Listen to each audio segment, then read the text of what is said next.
Welcome to In the Spotlight. I'm Abigail Pogrubin. Andrés Spokoiny is the president and CEO of the Jewish Funders Network, an international community of private foundations and philanthropists around the world whose mission is to promote meaningful giving. JFN takes an active part in the processes that change the thinking and action patterns of philanthropy in the Jewish world. Born in Argentina, Andrés has written books of fiction and nonfiction in English and Spanish, and he's fluent in English, French, Spanish, Portuguese, Hebrew, and Yiddish.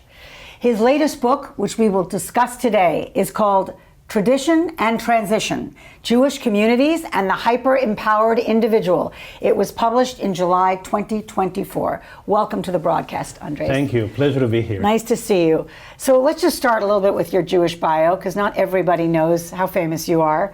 And there's a whole cabal of Argentinian Jews that I don't think people realize. We are an Argentinian mafia. You are a wonderful... Actually, the same in the Catholic Church, if you saw. There you go. Okay. Well, let's stick with the Jews for right now. So tell me just about your Argentinian Jewish childhood. So it was a very interesting childhood. And in a major way, I think it made me who I am, and it made me the Jewish professional I am. I grew up during the military government. It was a very tough time. And the Jewish community really was a refuge. In many ways, it was a refuge in a physical sense. It was safer to be inside the Jewish community than to be in the streets. But it was also a refuge in an intellectual way. It was a place that was very free, that we could debate. We actually met to discuss forbidden books in the Jewish community. And so for me, that idea of the Jewish community being a warm, welcoming, but also very free space, sort of formed my sort of identity as a Jew and as a Jewish professional. And also... How synagogue going were you? How much? So very interesting. The Argentinian Jewish community was, to a certain extent, is a very secular community, very Zionistic. For example, I went to a day school where kids were completely bilingual in Hebrew and Spanish. Wow. We couldn't speak Spanish in the afternoons, even in recess, the teachers were there. In the afternoon, you speak Hebrew only. So it was very Zionistic, but very, I would say, left-leaning, secular, not even reform, secular. And then in the early 80s, there was a rabbi who was a conservative rabbi, Marshall Meyer, who started the conservative movement in Argentina. I just want to say, for those who know, Marshall Myers, who you mentioned, correct, was really seminal in BJ, B'nai Jeshurun in New York. That's correct. And the two original rabbis of BJ, Rolly and Marcelo, were actually disciples of Marshall. But Marshall made a unique mix of traditional religious Judaism with human rights. At the time, it was very important, opposition to the military government, fight for democracy, and of course, for a young person, it was an irresistible cocktail. And so I connected with a more religious Judaism through Rabbi Meyer. I studied in the conservative religious rabbinical seminary. Which one was that? It was called the Seminario, the Seminario Rabínico Latinoamericano. It was, which, as you noted, sort of seated rabbis all over Latin America and also now in North America as well. And it was all due to this unique mix that Marshall could create between traditional religious Judaism and activism. And of course I didn't lose all the other Zionist, but it's a very unique Jewish identity. DNA. And why didn't you end up becoming a rabbi when it feels like you are one? So I studied in rabbinical school for many years. I then realized I don't want to do that as a job. I don't want to, and that was a statement that I was making about the type of personality and the type of role model a rabbi needs to be, and I didn't believe I was one. And to this day, I'm not fully observant. I was actually interested in learning, not really in practicing so much. I'm traditional to a point, but I'm maybe too much of a free thinker to be to be a rabbi. And when did you come here? I came here. That was a long story.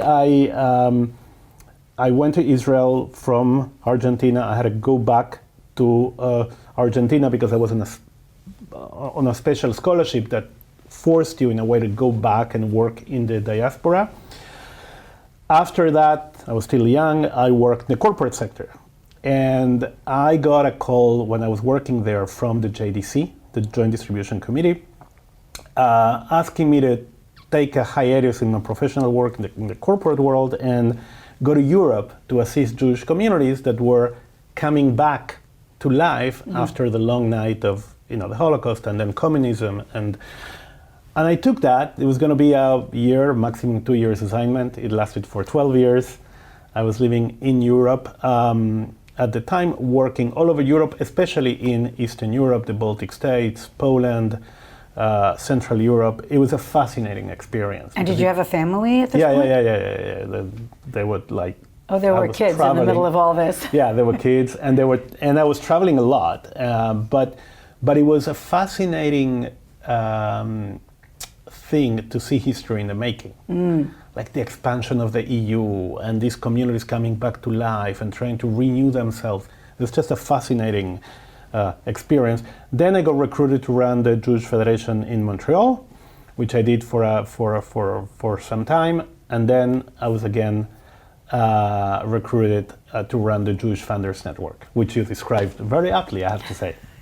So let's talk about the book. Yes. I know you've written other books, but why this book? Why now? And I'd love to, if you could take us into the two Rachels, shtetl Rachel and modern Rachel, why you gave, it was a very helpful framework to have these two characters.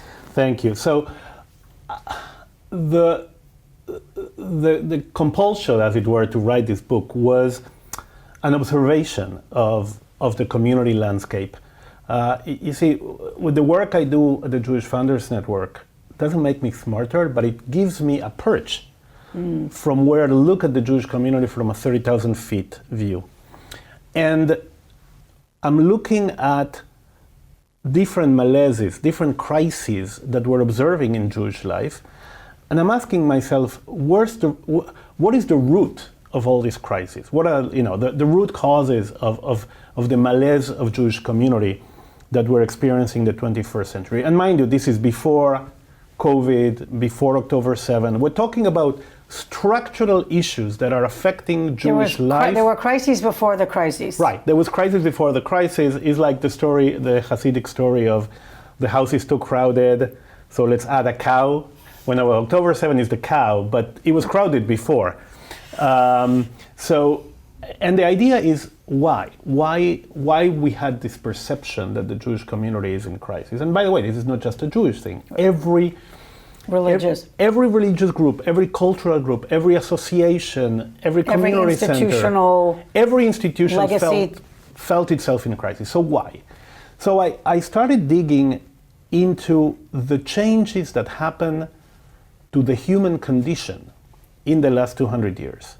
And then what you realize when you do that analysis is that Jewish communal institutions, well, the entire apparatus of Jewish life was created for a human being that is no longer there. A human being for whom the most important thing was their collective allegiance, right?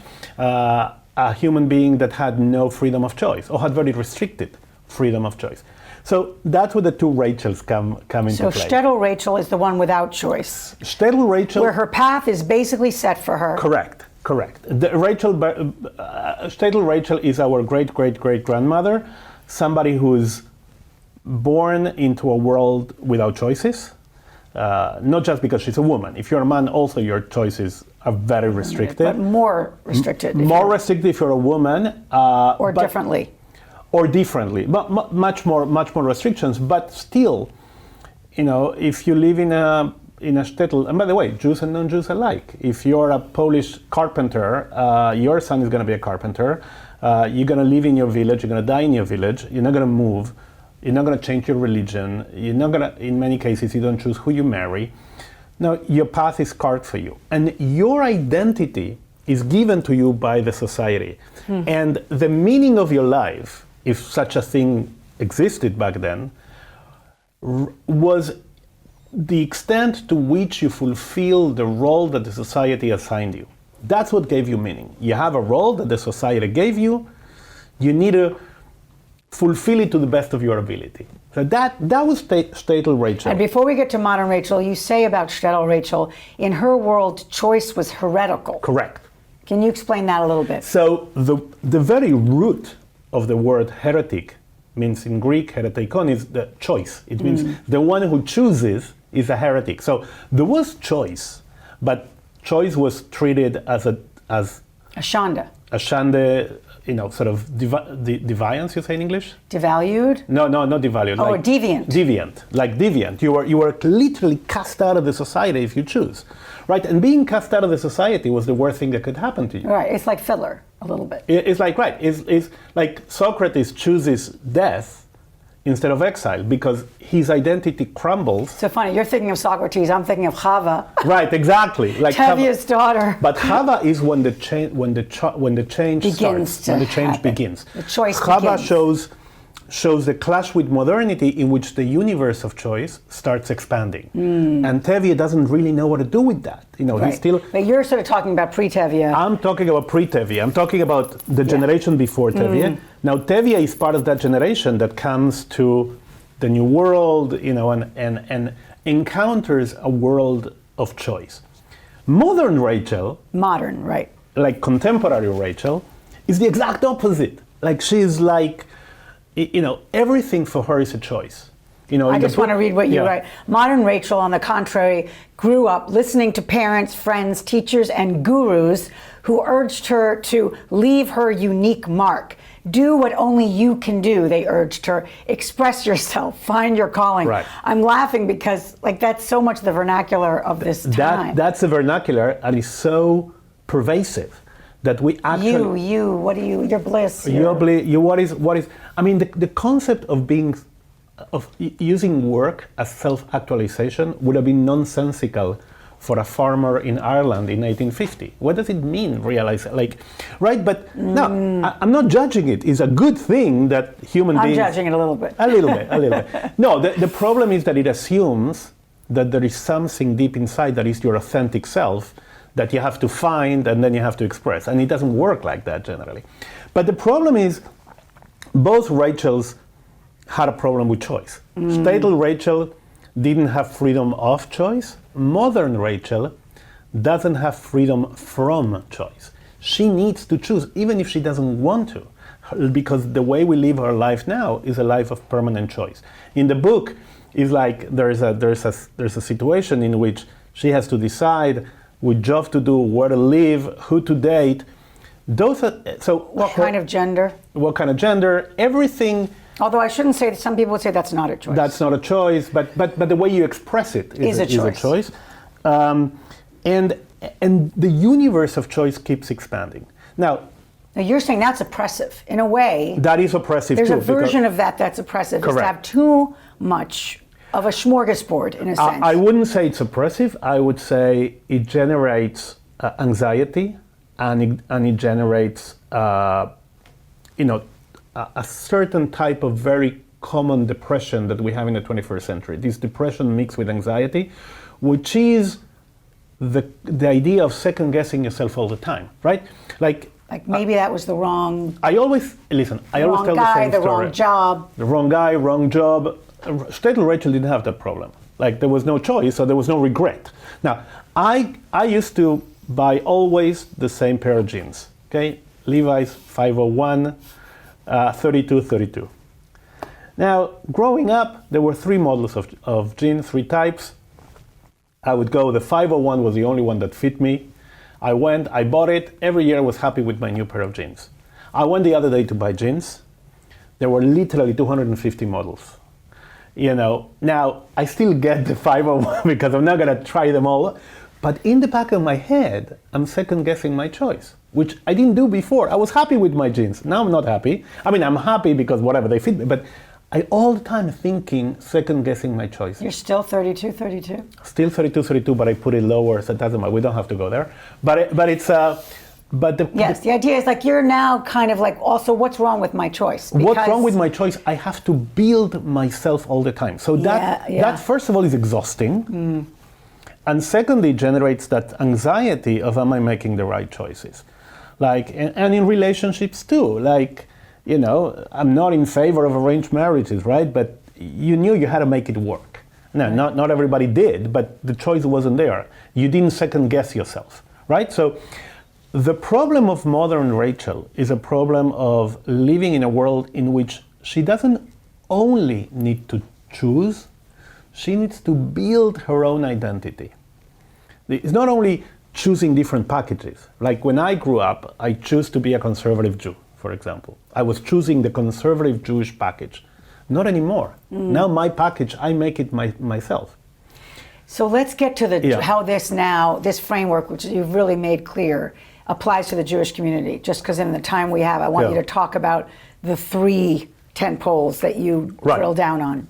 So that growth of that expansion of what I call the hyper-empowered individual, an individual that has hyper-empowered individual. I want to make sure people heard that. Yeah, the hyper-empowered individual is the human being of the 21st century, at least in the Western world, that has an unprecedented level of personal freedom and power given to us by these machines to access the world from the tip of our fingers, literally. And the Jewish community is not fully prepared to cater for the hyper-empowered individual that is modern Rachel. Is still designed to cater to the 20th century Jew, not to the 21st century Jew. A number of examples, right? The 21st century sees the demise of intermediation. That sounds very complex, but it's not. In the past, you wouldn't book an airplane ticket. You would use a travel agent. You would use an intermediate. Like in the past, you wouldn't do philanthropy directly. You would use an intermediate, which was the Jewish Federation. Now we are disintermediating the world. Whatever you may think about our political figures, one thing is obvious is that they disintermediate themselves from the political party, right? The whole thing of Facebook and Twitter is that I talk directly to the public without the apparatus of the party. The Jewish community is still today predicated of intermediation. I'm going to intermediate between the Jew and their Jewish experience, between the Jew and their religion, between the Jew and their philanthropy. And that is, of course, countercultural to somebody like Rachel. So that generates 3 crises that I talk about in the book. A crisis of meaning, because the structures of meaning that came out of modernity, Orthodox Judaism, Reform Judaism, Conservative Judaism, Zionism, those are all movements of the 19th century that were created when Shtetl Rachel moved to the big city, right, and confronted modernity. So we've got the crisis of meaning. What's next? Then we have the crisis of the crisis of belonging, because every collective framework is in crisis because the individual is now the center. So anything predicated... It's not the communal orientation. Correct. Is not where I belong in the community or what is the collective project, is how I can actualize and realize myself in the best possible way. So of course, if the community is predicated on the collective, there's going to be a clash between these two sides. Now, by the way, just a very important thing, that doesn't mean modern individuals are selfish. Well, sometimes they are. Sometimes they are. Older individuals are selfish too. I mean, we are. We can argue that our generation is wrecking the planet for our own benefit, so we're selfish too. But the point is that being selfish or not, what they do want is that their collective engagement actualizes them, which is different than saying... Actualized, the way you're using it, I just want to make sure people understand that. Makes you developed fully as a human being, whatever that means. Sometimes that might be to heal the world. Sometimes, yeah, but heal the world in a way that reflects you. We live in something called, and we don't want to get too philosophical here, but that Charles Taylor talks about the expressive individual. Everything an individual does today is to express their uniqueness, their thing. So I see it in philanthropy all the time. Like in the past, it was easy. You would put your money into a box and the community would allocate it. But now that doesn't work, not because people are not generous, but because they want that their philanthropy expresses something about themselves. About their priorities, about their priorities, lives. their unique mark in the world. So that's the second question. Okay. The second, belonging. Belonging. And What's the third? The third crisis is a crisis of organizational structures. Because the structures of the Jewish community are structures that were functional to the previous Rachels, meaning they're pyramidal, they're centralized, they're big machines. And don't get me wrong, they were amazing, and they are amazing, and they do amazing stuff. But it's a little bit like comparing General Motors of the 1980s with Google. In other words, Jewish communities are predicated on the notion that there's going to be a pyramid, generally with an alpha male at the top, and that pyramid is going to download, programs and services to the Jews. The problem is that that's not how it works today. Today, we live in a world of co-creation. Think about YouTube. YouTube, the beauty of YouTube, or the terrible thing of YouTube, depending how you look, is that it's co-creation. The user generate the content. Jewish communities are not or Jewish community organizations rather, are not necessarily set up to allow Jews to co-create programs. They're excellent providers of services and programs, but they're not set up to allow co-creation. And Rachel wants to co-create, right? So those three crises are the world in which we live in the Jewish community. We can call it challenges, we can call them. And the thesis of the book is that we as a community need to address these three crises in a creative and open-minded way, not necessarily to destroy all that existed. The Jewish history is a story of adaptation and change, and that's why I call it tradition and transition, right? Certain things remain. After October 7, for example, we saw how important those structures are, those legacy organizations are. So nobody's talking about destroying them, but how can we make it so that we as a community are more responsive to this generation? So let me just ask, because we're running out of time, believe it or not, Andres, I want to understand how these three crises are now affected by or upended by October 7th. Yeah, so in a way, I think that the uncertainties and the crises of October 7 are adding up to those that existed before. It's as if you have a structural crisis of general inadequacy of the community to the challenges of the time, and then on top of that, you had October 7. So October 7 is in a way an accelerator of some of these crises. If you look at, for example, the response of the Jewish community to anti-Semitism, I mean, a lot of people do amazing work, but there is the feeling that we're not really grasping how individuals communicate today. We miss, the dynamics of social media, and that has to do with not fully understanding how the dynamics of these hyper-empowered individuals work. We also missed, for example, that the crisis of meaning would make people latch on in campus, for example, latch on to the Palestinian cause, not because they care, frankly, but because it's something that gives them a little meaning in a generation that has no meaning. And now, having said that, the crisis of October 7 gives many communities and many organizations kind of a new lease on life. Like Jewish federations, for example, responded amazingly to October 7. Massively, very rapidly, very effectively. That's what they're good for. Now, it gives them an in to those people that would have never considered working the federation, and now the challenge is how do we leverage that interest? Of course, in every moment of crisis, and COVID was one that, in my opinion, we missed. We missed, you mean seizing the opportunity that it gave us? Right, it missed seizing the opportunity, but I think that October 7 is generating a lot of existential questions, questions of meaning. We even have a name for it. We call it the surge. There's a surge in Jewish interest after October 7. Jewish day schools, are reporting increased interest, JCCs, Hiles, etc.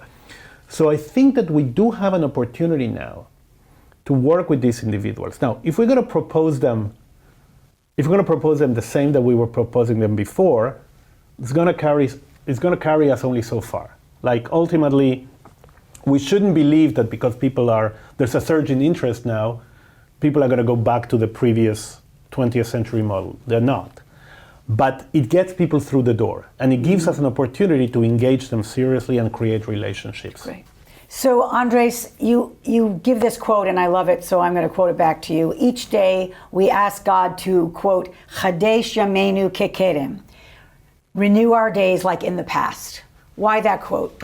I love that quote. I think it's one of the most paradoxical and most beautiful quotes in our prayer. Because if we are renewing our days, how can it be like in the past? And I think it captures the uniqueness of the Jewish history, which is we change and we go back to the past. We go back to the past, but we create something new. And that's what accompanied us throughout our history. The Jewish history is a history of the encounter of the particular with the universal on a given time. And the synthesis of that is what we call Judaism. And I think that we're now called to do a new synthesis, not to jettison what's in the past, but to see it with new eyes. And from that re-evaluation of Judaism with the eyes of the 21st century, something new will emerge. I think that we have a beautiful challenge in front of us. I think that our forefathers created the beautiful and magnificent community that we have today. They came to this country, or to Argentina in my case, but they created an amazing community that achieved amazing things. It was the right community for their time. And now it's our task, now it's our turn. Every generation has its challenge, this is ours. We have to recreate Jewish life and keep it vibrant and relevant. And rise to it. Yes. Thank you. Andrés Spokoiny, the book is Tradition and Transition, Jewish Community and the Hyper-Empowered Individual. I'm Abigail Pogrobin for In the Spotlight. Thank you for joining us. I'll see you next time.